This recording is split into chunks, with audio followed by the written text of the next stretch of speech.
Good evening everyone. आप लोग के सामने फिर से आपके लिए बहुत ही बेहतरीन तरीके से बहुत अच्छा कंटेंट लाए हैं ईडीएम का, जो आपके बिहार सिविल कोर्ट में बहुत ज़्यादा लाभकारी होगा। ये आप एक बार इसको देख लें, एक बार समझ लें, बहुत ज़्यादा ये काम आने वाला है। 5 मार्क्स आपका कोई रोकेगा नहीं। हमारे चैनल 8 PM से आप जुड़े रहिए और बराबर हमसे ज़्यादा से ज़्यादा लाभान्वित हों। ज़्यादा से ज़्यादा इसी तरीके से हम आपके लिए मेहनत करते रहेंगे और आपके लिए अच्छी से अच्छी वीडियो बनाते रहेंगे ताकि आपका प्रोग्रेस हो और आप अच्छा करें। तो आज जो हम इडियम्स लेके आए हैं वो इडियम, पहला इडियम हमारे सामने है अ white elephant. A white elephant friends, आप देखो कि कोई ऐसी चीजें जो व्हाइट होती है उसको मेंटेन करना कितना मुश्किल होता है। यानी कि जो व्हाइट है वो ऑब्वियस है कि वो बहुत ज्यादा मेंटेनेबल होगा, हाई मेंटेनेबल।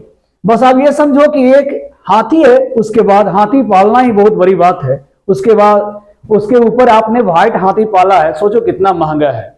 ये मीनिंग निकलता है, देखो, something very costly to maintain. ये इसका एग्जैक्ट मीनिंग था कि कोई ऐसी चीज जो बहुत ज्यादा कॉस्टली हो, उसका मेंटेन करना, उसको मेंटेन करना बहुत ज्यादा कॉस्टली हो, ठीक है ना, जो परेशान कर दे, है ना, परेशान करने वाली वस्तु, है ना। आप अगर मेंटेन करना चाह रहे हैं तो वो आपको परेशान कर दे।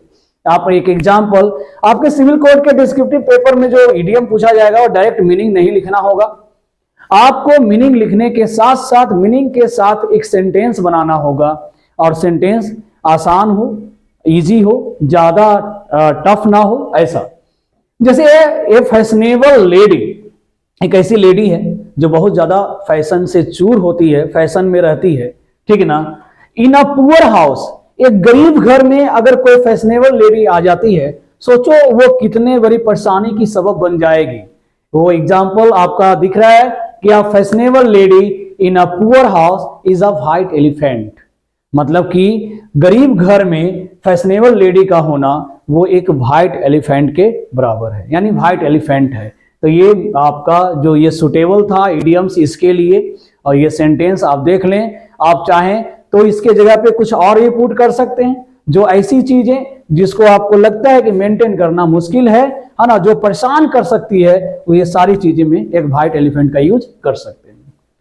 अगला है आपका, नेक्स्ट है ऑल इन ऑल। ये तो नाम से ही पता चलता है कि ऑल इन ऑल, इसको हिंदी में बोलते हैं सर्वे सर्वा, है ना। एक ऐसा आदमी, एक ऐसा इंस्टीट्यूशन जिसके पास पूरा पावर हो, हैविंग फुल पावर, ठीक ना। जैसे नेपोलियन बोनापार्ट का नाम सुना होगा ना आपने। ये एग्जांपल मैंने नेपोलियन बोनापार्ट पे ही बनाया है कि Napoleon Bonaparte was all in France.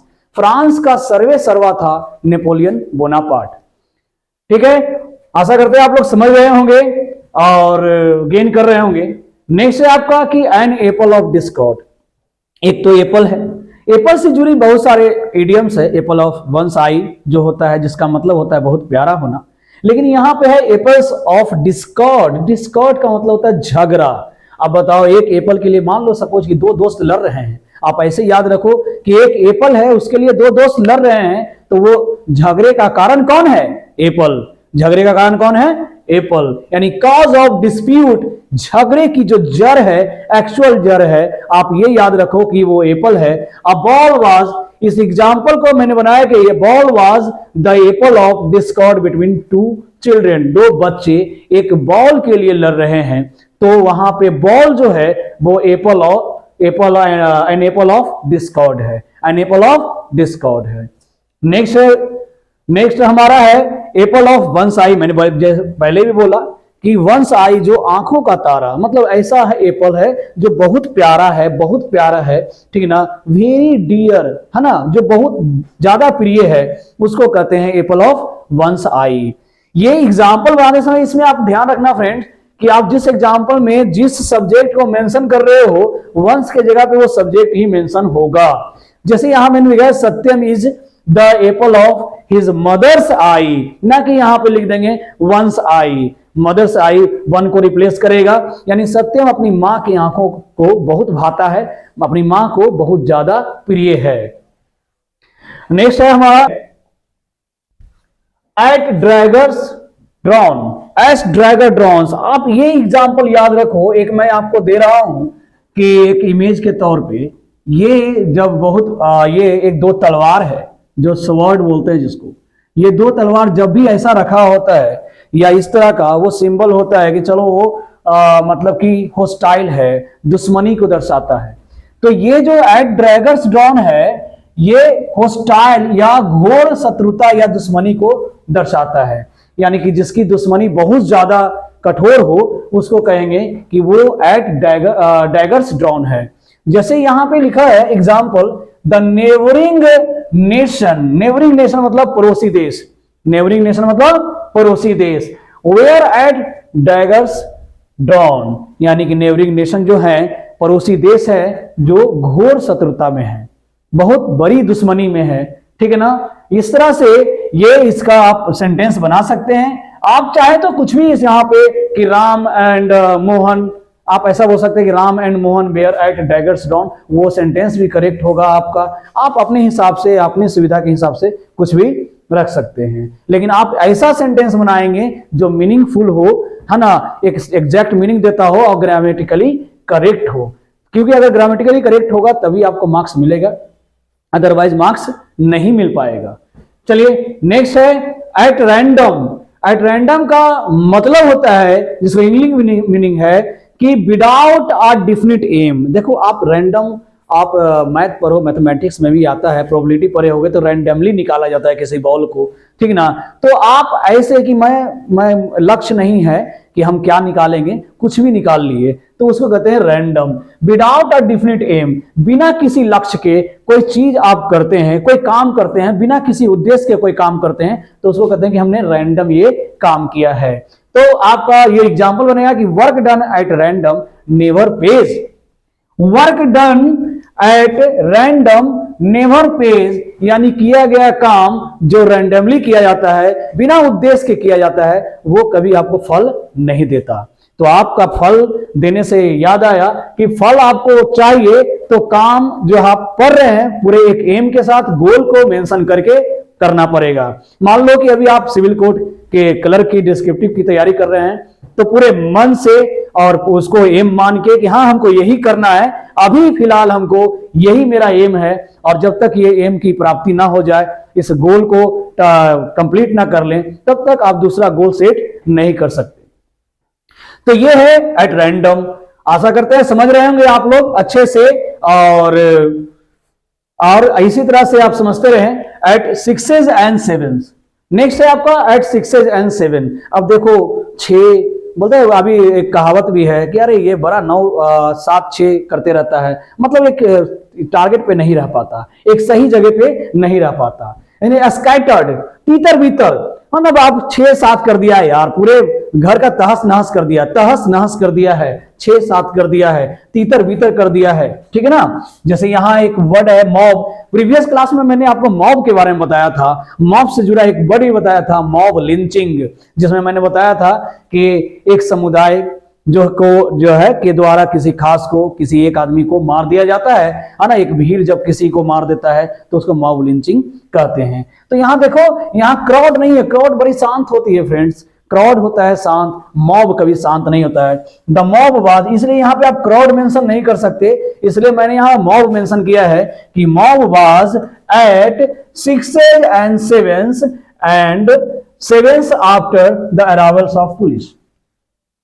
कि मॉब जो है वो 6 तीतर बीतर हो गया, किसके आने पे? पुलिस के आने पे, है ना। मॉब वाज एट 6 and 7, ठीक है ना, आफ्टर अराइवल ऑफ पुलिस। ये देखिए फ्रेंड, ये एंड 7 गलत टाइप है, ठीक है ना। तो 6 and 7 after the arrival of police, कि मॉब जो है, जो भीड़ है, वो तीतर बीतर हो गया पुलिस के आने के बाद। पुलिस आती है तो भूत भाग ही जाता है, तो ये वही भूत था, भूत लोग भाग गया तो वो तीतर बीतर हो गया। तो नेक्स्ट है आपका अ बेड ऑफ रोजेज। ये फूलों का बिस्तर किसको पसंद नहीं है? फूलों का बिस्तर तो कितना आरामदेह होता है ना। फूलों का बिस्तर से याद आता है तुम लोग को कुछ है? फूलों का बिस्तर सबको नहीं मिलता, फूलों का बिस्तर राजा महाराजा को मिलता है, या जो अच्छा काम करता है उसको मिलता है। आप फूलों के बिस्तर को मान लो कि ऐसो आराम की चीजें हैं, पूरी कंफर्टेबल, पूरा कंफर्टेबल, पूरा आराम मिल रहा है ना, फूलों का सेज है ना, भी बोल सकते हैं आरामदायक, ठीक है, बहुत पूरा आरामदायक। Life is not a bed of roses, तो से आप जान लो कि किसी भी स्टूडेंट का लाइफ जो है, किसी भी स्टूडेंट का जीवन जो है बेड ऑफ रोजेस नहीं है, बेड ऑफ थ्रोन है, कांटों का जीवन है, फूलों का बिस्तर नहीं है। अरे बात समझ में, कांटों के बिस्तर पे तुम लोग सो रहे हो, अगर फूल के बिस्तर पे जो सो रहा है वो कभी कुछ आगे नहीं कर पाएगा। आज आप कांटों के बिस्तर पे सोते हो दोस्तों, तो कल जो है आप फूलों का बिस्तर आपका इंतजार कर रहा होगा, ठीक है ना, बहुत बहुत जील के साथ आपका वो इंतजार कर रहा है। नेक्स्ट है आपका ब्लैक शिप। अच्छा, ये ब्लैक शिप से हमको एक चीज याद आया, आप रोबोट 2.0 देखे हो या रोबोट देखे होगे ही, जरूरी सी बात है। जब ये रजनीकांत सारे रोबोट जब जमा होते हैं और वो जो इविल रोबोट होता है जिसको ढूंढना होता है, तो कहता है रजनीकांत क्या वो कि who is the black ship, जो मेन रोबोट होता है वो कहता है who is the black ship, कौन छुपा हुआ है। ब्लैक शिप मतलब मीन आदमी, अच्छा आदमी नहीं होता है वो। ब्लैक शिप अगर कोई बोल रहा है, काला रंग जो है ना बदनाम कर देता है, सफेद रंग अच्छा मतलब ये होता है कि सफेद है, सफेद कलर का है, व्हाइट कलर का है, व्हाइट कलर जॉब करते हैं मतलब आप अच्छा जॉब करते हैं, ये भी एक इडियम्स है, व्हाइट कलर जॉब, ठीक है ना। और ये आप जो ब्लैक शिप है मतलब बदनाम व्यक्ति, बदनाम व्यक्ति जिसका कोई नाम नहीं है, बहुत बदनाम है, चोर होगा, लफंगा होगा, ठीक है ना। तो ब्लैक शिप कभी नहीं बनना है, ठीक है ना, ब्लैक शिप नहीं बनना है। ब्लैक शिप बनोगे तो बेड ऑफ रोजेस नहीं मिलेगा, बेड ऑफ थ्रोन्स मिलेगा। नेक्स्ट है आपका कि इसी का इसका एग्जाम्पल मैंने बनाया कि there is a black sheep in every political party. हाँ, ये तो याद रखना कि तो आज हमारे भारत में जितनी भी पॉलिटिकल पार्टियां हैं, ये डायरेक्ट उस पर कटाक्ष है कि सारे पॉलिटिकल पार्टी में कुछ ना कुछ ऐसे लोग ब्लैक शिप होते ही हैं जो बदनाम होते हैं। कितने सारे कांड में उनका नाम होता है, कितना सारा, लेकिन फिर भी वो पॉलिटिशियन है, सब चलता है ना। ये दुनिया ऐसे ही चल रहा है दोस्तों। नेक्स्ट है a bond of contention, a bond of contention, bond, bond समझते हो, बोन हड्डी है ना।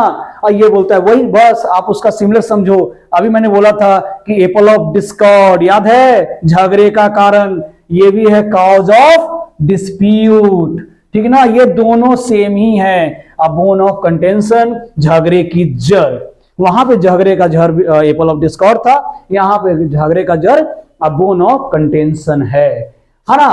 तो द हाउस एंड असेट्स, घर और संपत्ति, are a bone of contention between two brothers. और ये तो आम बात है, दो भाइयों के बीच झगड़े का कारण हमेशा से प्रॉपर्टी ही होता है, घर ही होता है। घर के लिए लड़ जाते हैं, संपत्ति के लिए लड़ जाते हैं। दो भाई अक्सर संपत्ति और घर के लिए ही दो भाइयों में लड़ाई होती है। तो ये एग्जाम्पल भी बहुत अच्छा एग्जाम्पल है, आप भूलोगे नहीं कि the house and assets are a bone of contention between two brothers, दो भाइयों के बीच झगड़े का कारण क्या बना, घर और संपत्ति। नेक्स्ट है हमारा अ फेयर वेदर फ्रेंड। देखिए ऐसे दोस्त जो है ना कभी किसी को ना मिले, इससे बढ़िया 200 दुश्मन मिल जाए, लेकिन ये ऐसा दोस्त की कल्पना ना करें। और अगर आपके आसपास ऐसा कोई दोस्त है तो उससे दूरी बना लें। ये फेयर वेदर फ्रेंड, ठीक है ना, कंपेनियन ऑफ गुड टाइम्स, ये आपके सुख में कभी हमेशा साथ रहेंगे या दुख में कभी आपका साथ नहीं देंगे, है ना। बर्थडे पार्टी सेलिब्रेट करना है तो दोस्त चलो ना पार्टी दो, दोस्त का पैर टूट गया तो दोस्त गया बाहर में, दोस्त को कोई मतलब नहीं है। तो वैसे दोस्त से अच्छा है कि एक जाना पहचाना दुश्मन रखो, जिसको आप जानते रहो कि दुश्मन है, इससे हमारी दुश्मनी है। तो दोस्त वैसे बनाओ जो आपके सुख और दुख दोनों में बराबर साथ देता हो, है ना। A person should not rely on a fair weather friend. किसी भी इंसान, कोई व्यक्ति है ना, वो कभी भी फेयर वेदर फ्रेंड पे डिपेंडेंट नहीं होना चाहिए। रिले मतलब डिपेंड, निर्भर, कभी भी निर्भर नहीं करना चाहिए फेयर वेदर फ्रेंड पे। ऐसे दोस्त जो सिर्फ सुख के साथी हो, उस पर कभी भी आप निर्भर ना करें, ठीक है ना। तो आप ऐसा मौका नहीं आने दें कि आप उस पर निर्भर करें। आप अपने आप को उस तरह का कैपेबल बनाएं कि आप किसी पे डिपेंडेंट ना हो, लोग आप पे डिपेंडेंट हो, आप अपने आप को इस काबिल बनाएं। नेक्स्ट है आपको अ फूल्स पैराडाइज। देखो पैराडाइज पॉजिटिव वर्ड है दोस्त, लेकिन फूल मतलब क्या होता है? मूर्ख। मूर्खों का स्वर्ग क्या हो सकता है? आप इडियम का मीनिंग अगर निकाल लेते हैं तो हम समझते हैं कि मोटा मोटी आप वहां तक पहुंच ही जाते हैं। देखो फूल्स पैराडाइज, मूर्खों का पैराडाइज, मूर्खों का स्वर्ग क्या होगा? हमेशा वो सपनों की दुनिया में खोया रहेगा। मूर्ख हमेशा सपनों की दुनिया में खोया रहेगा। आज हम बुर्ज खलीफा खरीद लेंगे, कल ये खरीद लेंगे, कल ये कर लेंगे, सब सोच रहा है कि कल के डेट में क्या होगा, सब सोचता रहता है। कल्पित भावना है ना, कल्पना भरी दुनिया में जब रहेगा तो उसको कहेंगे अ फूल्स पैराडाइज, है ना। The reason of his failure, देखिए ये बड़ा अच्छा चीज है। The reason of his failure is that he always lives in a fool's paradise. यही रीजन है कि हमेशा इसके फेल्यूर का कारण क्या है? Fool's paradise. ठीक है, तो मतलब कि वो हमेशा कल्पित भावना में खोया रहता था, ठीक ना। उसके फेल्यूर का, उसकी असफलता का कारण यही है कि उस कल्पित भावना, उसकी ऐसी फीलिंग है ना, जिसको इंग्लिश के दूसरे वर्ड में यूटोपिया कहते हैं। क्या कहते हैं? यूटोपिया। ठीक है ना, ध्यान रखिएगा इस बात को। और नेक्स्ट देखिए, अ गुड डील। ये तो डील समझते हैं, व्यापार होता है, और एक अच्छा व्यापार, मैं इसका मीनिंग बता रहा हूं इसलिए तो ये कह रहा हूं ताकि आप ध्यान रखो कि आप अगर रटो भी और ध्यान न रहे तो। A good deal of a large amount. अब देखो बहुत अच्छा डील हुआ है, बहुत अच्छा व्यापार हुआ है, यानी उसकी संख्या, क्वांटिटी बड़ी होगी। मतलब कि अच्छा व्यापार हुआ, कोई कैसे बोलता है कि हाँ आज मेरा इतना ज्यादा माल निकल गया, इतना ज्यादा सामान बिक गया, ठीक है ना। तो एक बहुत बड़ी मात्रा को कहते हैं a good deal. A great deal भी होता है दोस्त, अ ग्रेट डील भी होता है, अ गुड डील भी होता है, ठीक है ना। सबका मतलब होता है एक बहुत बड़ी amount, a large amount, and he has saved a good deal of money. वो बहुत अत्यधिक धन को बचाया, वह बहुत अत्यधिक धन को बचाया है। और नेक्स्ट है अ लेम एक्सक्यूज। अ लेम एक्सक्यूज किसको कहते हैं? देखो लेम एक्सक्यूज मतलब, लेम का मतलब जानते हैं आप क्या होता है? लेम मतलब किसको बोलते हैं? लेम किसको कहते हैं? लंगड़ा व्यक्ति को, अपाहिज व्यक्ति को, है ना। हम लोग आजकल अपाहिज को दिव्यांग कहते हैं, है ना, दिव्यांग कहते हैं। मोदी जी बोले दिव्यांग, तो हम भी दिव्यांग ही बोलते हैं अब, ठीक है ना। हाँ, ये विकलांग नहीं बोलते हैं, विकलांग नहीं, विकृत। विकलांग का मतलब विकृत अंग वाला, दिव्यांग का मतलब जिसका भगवान ने दिव्य अंग दे दिया है, एक अलग अंग दे दिया है, आपसे अलग अंग दे दिया है, उसको दिव्यांग कहते हैं, ठीक है ना। तो हम यहाँ पे लेम एक्सक्यूज की बात कर रहे हैं। लेम अतः जिस एक्सक्यूज में, जिस बहाना में कोई दम ना हो, जिस बहाना में कोई दम ना हो, जो आप लोग अक्सर किया करते हैं। आपको हम दिए याद करने के लिए, आप बोलिएगा सर तबीयत खराब था, सर माथा दर्द कर रहा था, माथा दर्द करेगा, पेट में दर्द होगा, ये सब लेम एक्सक्यूज है। पढ़ाई के सामने ये सब एक्सक्यूज नहीं चलता है, ठीक ना। लीवर में फीवर भी आ जाएगा तुम लोग को, ये सब एक्सक्यूज नहीं चलेगा, ठीक है ना। अ लेम एक्सक्यूज, अनसेटिस्फैक्टरी एक्सप्लेनेशन, ऐसा जो आप अगले को, जब आप मेरे सामने एक्सप्लेन कर रहे हैं, हम सेटिस्फाइड नहीं हो रहे हैं आपके बहाना से, उसी को कहते हैं unsatisfactory explanation. The servant gave lame excuse, ठीक है ना। The servant gave lame excuse. अब यहां छूट गया है कि सर्वेंट ने, नौकर ने क्या दिया? नौकर ने क्या दिया? लेम एक्सक्यूज दिया। देखिए यहां आ गया है लेम एक्सक्यूज फॉर हिज अब्सेंस। बस वही बात है, अभी बोल रहे थे ना कि स्टूडेंट अपने अब्सेंस का बहाना बनाता है और लेम एक्सक्यूज देता है। यहां नौकर ने बहाना बना दिया, कौन बड़ी बात है, स्टूडेंट बना सकता है, नौकर नहीं, तो नौकर ने बना दिया a lame excuse for his absence. वो अनुपस्थित होने का ऐसा कारण बताया जिससे मालिक संतुष्ट ही नहीं हुआ, ठीक है ना। नेक्स्ट है आपका अ मैन ऑफ लेटर। हाँ, ये याद रखना, अ मैन ऑफ लेटर बड़ा अच्छी बात है कि a man of letter, a man of word, है ना। अ मैन ऑफ वर्ड उसको कहते हैं जो शब्दों को रखता है ना, जुबान का पक्का आदमी। मैंने यहाँ पे दिया मैन ऑफ लेटर, ये भी बहुत इंपॉर्टेंट है। मैन ऑफ लेटर, है ना, कि जिसको लेखन कला का बहुत ज्यादा ज्ञान हो। लेखन कला का ज्ञान होता है तो क्या बन जाता है? लेखक। क्या बन जाता है? लेखक, राइटर, और फेमस हो जाता है। क्या हो जाता है? Famous, a famous writer. अब यहाँ पे एक एग्जांपल दिए गए, डॉक्टर यहाँ पे कोई भी रख सकते हैं, आप मुंशी प्रेमचंद लिख दो, डॉक्टर जॉनसन नहीं लिखो तो, ठीक ना। Munshi Premchand was a man of letters, ठीक है ना, आप लिख सकते हैं doctor Johnson was a man of letters, ये भी सही है। आप केवल भी एग्जाम्पल बनाओ, लेकिन आप जो भी ये बनाओगे, जो भी एग्जाम्पल दोगे इडियम्स में, इस बात का हमेशा ध्यान रखना कि मीनिंग सही सही निकलता हो और ग्रामेटिकली करेक्ट हो, और इसके सिवा कुछ नहीं। आपको 5 मार्क्स लाने से कोई रोकेगा नहीं, इडियम फ्रेज से 5 मार्क्स है, वो आपको आना ही आना है। अ रेनी डे, ठीक है ना। अब बताओ, जब बारिश होती है, अब बारिश होती है तो कितना चीज का जरूरत हो जाता है। कहते हैं ना कि बारिश जो होती है हमेशा अमीरों के लिए होती है, गरीब बेचारा सरवाइव नहीं कर जाता है। देखो, गरीब है, झोपड़ी में रहता है, बारिश होगी झोपड़ी से पानी टपकेगा, है ना, गर्मी है तो आराम से सरवाइव करेगा। तो ये जो रेनी डे ना, ये खर्चालू है। बोलते हैं रेनी डे जिसके जीवन में आ गया, मतलब उसको और ज्यादा आवश्यकता चाहिए, जरूरत चाहिए, नीड चाहिए, नीड, ठीक ना। रेनी डे मतलब a need. Saving something for rainy day is very essential. किसी चीज का सेव करना, किसी चीज को की बचत करना, है ना, for a rainy day is very essential. अब अपनी आवश्यकताओं के लिए वो बहुत जरूरी होता है, ठीक ना, ये बहुत जरूरी होता है। तो सेविंग पर ध्यान देना, सेविंग करते हो तो आगे के टाइम के लिए आपको उसका जरूरत महसूस होगा। नेक्स्ट है आपका अ रेड लेटर डे।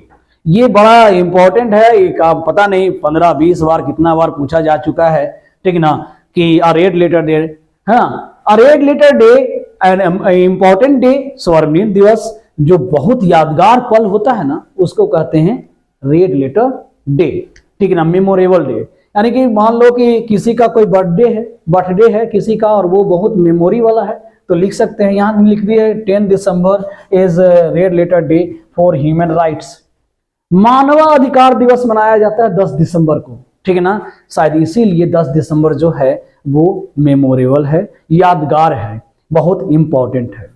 तो आप ये ध्यान देना, यहां पे कुछ भी हो सकता है, 15 अगस्त लिख सकते हो, 26 जनवरी लिख सकते हो, कोई भी डेट लिख दो, लेकिन इस तरह का आप लिख सकते हो कि हाँ is a red letter day for the people. आप लिख सकते हो कि 26 January is a red letter day for the people of India, ठीक है। नेक्स्ट है beat about bush. Beat about bush, approach a subject without coming to the point. अब यही बात हो गई, मतलब कि डपली बजा रहे हैं, बार बार बजा रहे हैं, बातों को घुमा फिरा के कह रहे हैं, लेकिन मेन पॉइंट पे नहीं आ रहे हैं। ये बच्चा लोग बहुत करता है, अपने पापा के पास जाता है, पापा पापा 10 बार पापा पापा बोलेगा, है ना, लड़खड़ाएगा, फिर बोलेगा, और उसके बाद बहुत बात पापा पूछेंगे तो बोलेगा कि हमको ये चाहिए। वो घुमा फिरा के या बातें करता है। या कोई भी आपका दोस्त है जो उधार मांगने आया, तो पहले ये बहुत भूमिका बांधेगा, बहुत इधर उधर की बात करेगा, ये करेगा। अरे तुमसे बढ़िया दोस्त मेरा कोई है ही नहीं, जानते हो जरूरत में हमेशा तुम्हारा याद आता है, हम क्या करें। कल ही हम तुमको बड़ा याद कर रहे थे, हालांकि उस आपको साल भर से फोन नहीं किया है, लेकिन आपको आज फोन किया है और कह रहा है कि तुमसे अच्छा कोई है ही नहीं, तुम तो मेरा जिगरी दोस्त है, ये है वो है। आप समझ लो कि उसका जरूरत है तुमसे, जरूरत है तभी फोन किया है ना। तो पहले तो बीट अबाउट बस कर रहा है आपका दोस्त, है ना, बीट अबाउट बस कर रहा है, आपको मेन पॉइंट पे आ नहीं रहा है, बात को घुमा रहा है, फिरा रहा है, बस बाद में जो बात होगा वो कहेगा। इसलिए कहते हैं, इसलिए जब आपका दोस्त ऐसा बोले तो आपके लिए एक सेंटेंस तैयार है, आप बोलिएगा don't beat about the bush, don't beat about the bush, say clearly whatever you want to. आप वो कहो जो कहना चाहते हो, बात को घुमाओ फिराओ नहीं, ठीक है। नेक्स्ट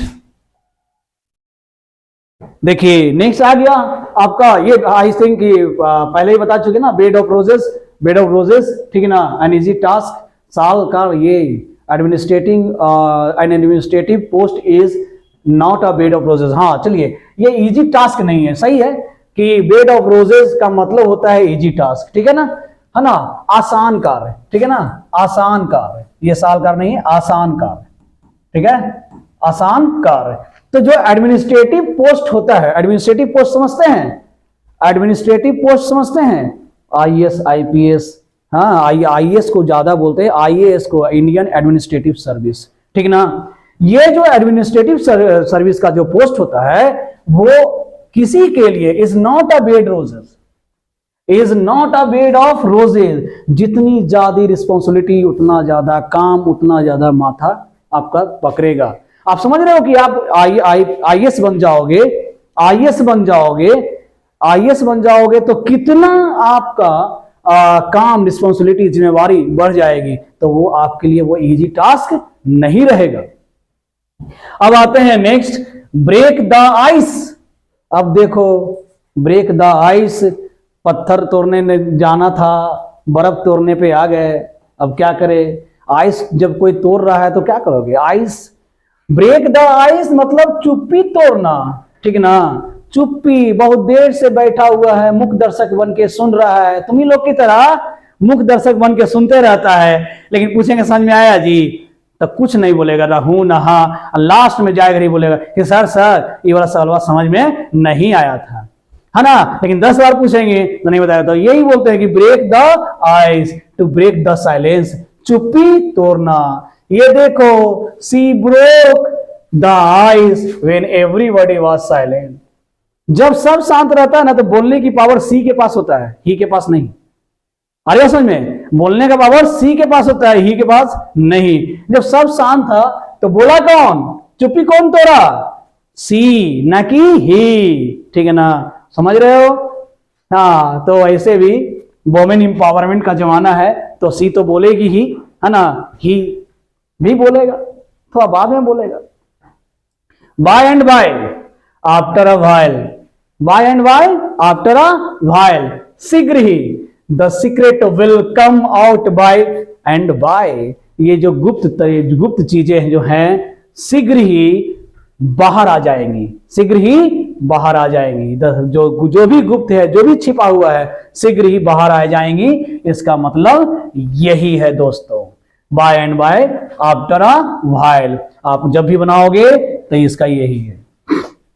नेक्स्ट है आपका कैच रेड हैंडेड। ये ठीक है, रंगे हाथों पकड़े, ये डायलॉग है जी, ये तो बहुत पुराना कि रंगे हाथों पकड़े गए, ठीक ना। अब बताओ, catch red handed to catch at the spot, मतलब समझ रहे हो, चोरी करने गए और धरा गए। हाँ, वही है कि हम चीटिंग कर रहे थे एग्जामिनेशन हॉल में और आए प्रिंसिपल साहब तो पकड़ लिए, तो स्पॉट पे ही पकड़ लिए, चोरी करते पकड़ लिए, ठीक ना। तो वही कहते हैं कि to catch at the spot. तो ये देखो, ये एग्जाम्पल तो जो भी पकड़ने का है अधिकार तो हमारा संविधान पुलिस को ही देता है ना। तो पुलिस जो है चोर को पकड़ेगा। The police cout the thief red handed. Catch का भी टू काउट बना है, ये नहीं कि आप एग्जैक्टली कैच ही लिख दो। आप अगर वो लिखना होता तो फिर आप लिखते, वो प्रेजेंट में होता। बोले पकड़ा गया, हमारा सेंस है, तो the police cout the thief red handed, यानी कि पुलिस ने चोर को रंगे हाथों पकड़ लिया, ठीक है ना। आशा करते हैं समझ रहे होंगे आप लोग, है ना। बहुत आसान है, एक बार इस वीडियो को जरूर देखिएगा और वीडियो को देखते रहिए, 1-2 बार देखिएगा, पूरा का पूरा इडियम फ्रेज 100% गारंटी के साथ ये याद हो जाने वाला है। नेक्स्ट, चाइल्ड प्ले, बच्चों का काम। अब बच्चों का काम तो हमेशा आसान ही रहा है, बोला ना कि it is a child play, है ना। इजी वर्क, सरल कार्य, आसान कार्य, ठीक ना। लर्निंग इंग्लिश, देखो ये ठीक है, learning English grammar is not a child play. इसलिए तो मैं कहता हूं कि क्लास करते रहो और वीडियो देखते रहो, क्योंकि ग्रामर जो है, इंग्लिश ग्रामर जो है, वो चाइल्ड प्ले नहीं है। इसलिए आप इसको बड़े सीरियसनेस के साथ समझो और देखो, ठीक है ना। अगर कुछ चीज देख रहे हो तो टाइम के साथ देखते रहो, ठीक है ना। और इसी तरह से ये जो इडियम फ्रेज है आज का, आई थिंक फिनिश हो गया है। और फिर नेक्स्ट वीक में, नेक्स्ट वीडियो में हम अच्छे और भी अच्छा से अच्छा कंटेंट लेके आते रहेंगे इसी 8 PM पे, और ये आपका ये इसी टाइम में, मतलब।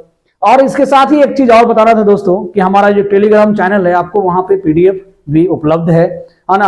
आप इसमें डिस्क्रिप्शन में आप देख सकते हैं कि टेलीग्राम का आपको लिंक मिल जाएगा, वहां से आप इसका PDF डाउनलोड कर सकते हैं। Thank you. स्वस्थ रहें, मस्त रहें, खूब पढ़ें।